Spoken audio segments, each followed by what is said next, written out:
Hoje eu quero falar com você sobre um tema bastante polêmico. Quais são os comportamentos que impedem você de dar o próximo passo no seu negócio, na sua carreira? Muito se fala daquilo que a gente precisa fazer, dos comportamentos que um empreendedor, um gestor, ele precisa ter. Mas e o que ele não poderia ter? Isso a gente ouve pouco por aí. E é esse papo que eu quero ter com você hoje. O que você precisa deixar de fazer para que você efetivamente tenha resultados incríveis? E se esse tema te interessa, fica comigo até o final desse vídeo que eu vou abrir uma caixinha na tua cabeça que vai te ajudar a entender e superar esses comportamentos que podem estar te travando de alguma maneira. E eu vou contar para você 5 comportamentos que para mim eles são essenciais, que qualquer empresário precisa deixar de fazer para que realmente ele tenha um resultado incrível. O primeiro comportamento é querer agradar. Não adianta, se a gente quiser agradar todo mundo, a gente não vai conseguir agradar ninguém, não vai ter resultado. Quando a gente trabalha liderando um time, liderando uma equipe, a gente precisa dividir muito bem o que é expectativa e o que é necessidade. Nós, como líderes, precisamos atender às necessidades do nosso time, mas não às expectativas, porque a expectativa ela está ligada a sentimento. A expectativa ela pode ser infinita e inalcançável. Então, querer agradar a todo mundo o tempo todo vai fazer com que você tenha resultados ruins e crie uma falsa sensação de harmonia na sua empresa, no seu time. Então, deixe de querer agradar todo mundo o tempo todo. Busque sempre entender necessidade versus expectativa e sempre priorize a questão das necessidades e nunca as expectativas das pessoas. O segundo comportamento é a gente nunca sair do gerúndio, ficar o tempo inteiro pensando, analisando, avaliando e nunca tomar uma decisão. Isso pode certamente tornar você mais lento. Então, é importante que você delimite janelas para tomada de decisão. Então, a decisão é difícil, você precisa ter uma conversa complexa com o teu time, a decisão precisa ser pautada em números. Dê o tempo necessário para que essas análises aconteçam, mas estabeleça uma data de término para que você tome uma decisão. É muito ruim você ficar postergando e procrastinando decisões. Problema apareceu?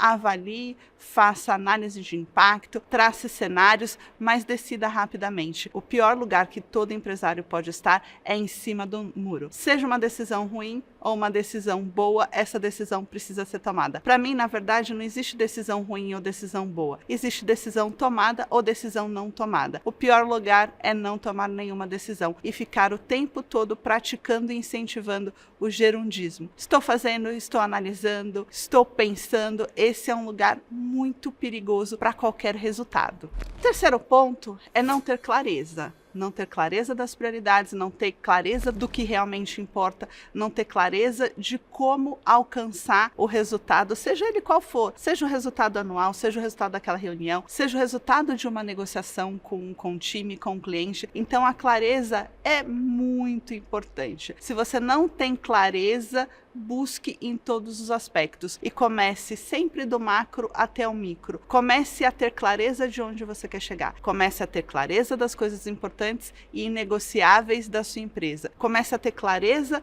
da importância e das prioridades do seu dia. Quando você começa a se policiar para que você tenha clareza do motivo e o objetivo de cada passo que você vai dar, certamente você vai incentivar e fomentar melhores decisões, não vai procrastinar, não vai precisar agradar todo mundo, ou seja, a clareza é fator-chave de sucesso para qualquer empresário, para qualquer gestor. É um comportamento que a gente precisa buscar. Ficar sem clareza precisa ser evitado e precisa ser não só evitado, como eliminado do nosso vocabulário e dos nossos comportamentos. O quarto ponto é achar que ninguém faz algo tão bem quanto você. Senhor, se você pensa nesse lugar e você acha que realmente você é a pessoa mais incrível da sua empresa, me desculpa que você está com o time errado. Certamente você vai correr um risco enorme de não ser questionado, de achar que só a sua opinião importa e só você sabe fazer a coisa acontecer. E se você for para esse lugar, você vai ficar sobrecarregado, você não vai conseguir tomar boas decisões, não vai conseguir sair do furacão que é o dia a dia da tua empresa e certamente isso vai prejudicar o seu crescimento. Não tenha vaidade, não tenha o sentimento de que você é o onipresente, o onipotente e que você resolve tudo sozinho e que que sem você a empresa para e que nada vai andar e nada vai acontecer. Se a sua empresa está assim, pare agora, nesse momento, e repense todo o teu plano, porque a melhor coisa que um empresário e um líder pode contribuir com a sua empresa é formando um bom time, é tendo pessoas boas ao seu lado, porque a partir do momento que eu tenho pessoas boas e tenho um bom time, certamente eu vou andar muito mais rápido, muito mais seguro e com muito mais foco. Então não caia nesse lugar de achar que só você sabe fazer certo e só você é a pessoa mais importante, mais inteligente e mais preparada da tua empresa. Se você tiver com esse sentimento, repense o seu time, remonte o seu time para que você tenha não só mais braços e pernas, mas também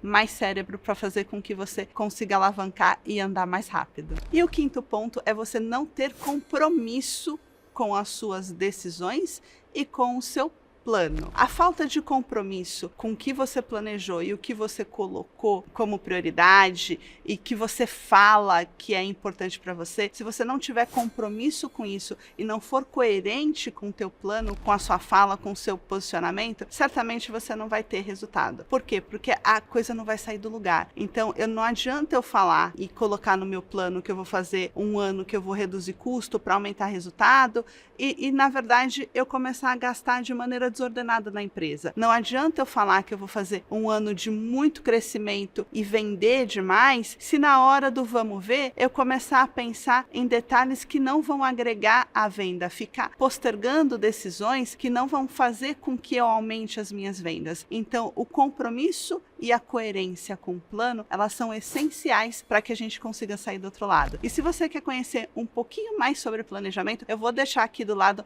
algumas indicações de vídeos que eu já falei sobre como montar um plano perfeito. Durante a minha trajetória como empresária, em alguns momentos, principalmente quando eu estava começando, eu tentava muito agradar todo mundo, tentava muito estar ali colocando panos quentes em situações conflituosas, tentando ao máximo buscar uma harmonia em toda a empresa. E eu percebi que isso era muito ruim. Isso fazia com que eu andasse mais lento e fazia com que eu investisse muito mais energia para solucionar pequenos problemas, e isso me tomava muito tempo e eu acabava não conseguindo fazer o que eu precisava fazer no ritmo que eu precisava fazer. Percebendo isso, eu comecei a mudar esse meu comportamento e falei, quer saber? Tem hora que a gente tem que ter uma fogueirinha ali, tem hora que a gente tem que ter uma troca de farpa para até mesmo a gente conseguir amadurecer, crescer, se blindar e criar casca. Então, desses comportamentos que eu listei, certamente o que foi mais difícil de eu quebrar foi essa questão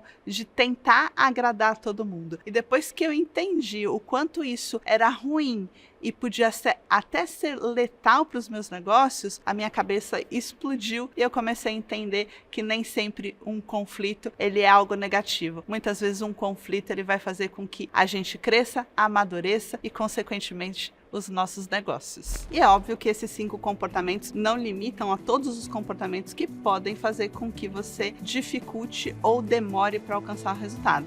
É só uma parte deles. Me conta aí nos comentários qual desses comportamentos que eu listei que mais te impedem de dar o próximo passo, ou aquele outro comportamento que eu não comentei e que certamente te geram um atraso e uma lentidão. Conte aí pra mim. E não se esqueça, se você não está inscrito no meu canal, se inscreve aqui. A gente fala de gestão de uma maneira simples, sempre valorizando o menos, porque pra gente o menos é mais. E essa é a gestão minimalista.